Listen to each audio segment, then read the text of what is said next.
জল্পনায় জল ঢেলে অবশেষে কাজল কেষ্ট সাক্ষাৎ হলো। তিহার থেকে ফেরার পর বোলপুরের তৃণমূল কার্যালয়ে আজ অনুব্রত মণ্ডলের সঙ্গে সাক্ষাৎ করতে গেলেন কাজল শেখ। কাজলের সঙ্গে যান পূর্ত কর্মাধ্যক্ষ বীরভূমের নুরুল ইসলাম। আধ ঘন্টা বৈঠকের পর কাজল শেখ বেরিয়ে আসেন এবং তার দাবি কোনো রকম রাজনৈতিক কথা হয়নি, তবে অনুব্রত মণ্ডলকে নিয়েই হবে কোর কমিটির বৈঠক। প্রসেনজিৎ মালাকার আমাদের প্রতিনিধি রয়েছেন আমাদের সঙ্গে। প্রসেনজিৎ, অবশেষে বৈঠক সাক্ষাৎ হলো কাজল শেখ এবং অনুব্রত মণ্ডলের, ঠিক কি আলোচনা হলো বৈঠকে, কিছু জানা যাচ্ছে? দেখো, একেবারেই তাই। প্রথমেই তোমাকে বলি যে দীর্ঘ জল্পনার অবসান। সকলেই অপেক্ষা করছিলেন, বীরভূম জেলার রাজনৈতিক মহলে সকলেই অপেক্ষা করছিলেন যে কতক্ষণে বা কবে অনুব্রত মণ্ডলের সাথে কাজল শেখের সাক্ষাৎ হবে।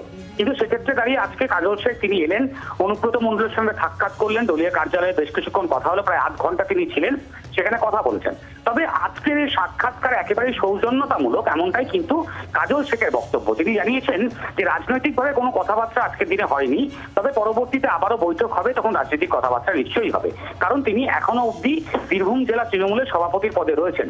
পাশাপাশি তিনি একথাও বলেন যে আগামীতে যে কোর কমিটির বৈঠক দ্রুত রাখা হবে, সেখানে সভাপতি হিসেবে অনুব্রত মণ্ডল থাকবেন, এমন বার্তাও কাজল শেখ দিয়েছেন। অর্থাৎ তুমি বুঝতেই পারছো, কোথাও না কোথাও বলা যেতে পারে এক কথায় অনুব্রত মণ্ডলের পর এবার কিন্তু কাজল শেখের মুখেও সে একসাথে চলার বার্তা।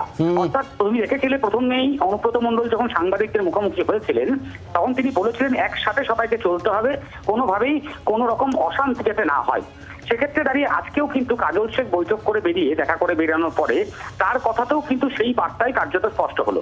ফলে এই দুই তরফের বার্তা আসার পরেও আগামীতে রাজনীতির কি অবস্থা হতে চলেছে, অর্থাৎ বীরভূম জেলার রাজনীতিতে অনুব্রত মণ্ডলকে তিনি কালী পুজোর পরে ব্লকে ব্লকে যাবেন বলেছেন, কতটা সক্রিয় তিনি হবেন, কিভাবে তিনি কাজ করবেন, কোর কমিটি সেটা কিভাবে কাজ করবে, এবং আগামীতে যদি কোর কমিটির বৈঠক হয় সেখানে যদি অনুব্রত মণ্ডল সভাপতি হিসেবে উপস্থিত থাকেন, তাহলে সেক্ষেত্রে দাঁড়িয়ে তার উপস্থিতিতে কি কি সিদ্ধান্ত হয়, দল কিভাবে পরিচালনা হবে, এই বিষয়গুলো অবশ্যই দেখার বিষয়। একদমই আমাদের নজর থাকবে। প্রসেনজিৎ, ধন্যবাদ তোমায়।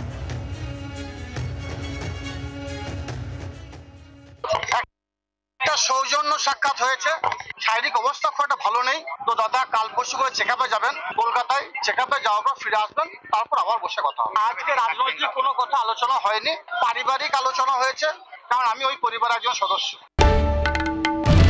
বাংলার আওয়াজ, বাঙালির আবেগ, জি 24 ঘন্টা।